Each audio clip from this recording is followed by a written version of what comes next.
It's such a hard question to answer these days because there's so many things that go into it. When I first thought of advanced manufacturing, I thought, well, it's just taking what we used to do and making it better. But there's a lot more to it than that. When you think about advanced, right, you're thinking about new tools, new processes, new ways of doing things that we've done in the past. In our case, one of the things that we're very excited about here at NREL is when we do advanced manufacturing, we want to see an improvement in carbon. We want to reduce the carbon. We want to make the process more efficient.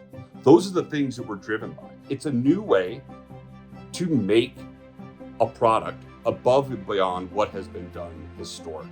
Energy is used more effectively, and the product that comes out has a lower embedded carbon content than what it would have been historically.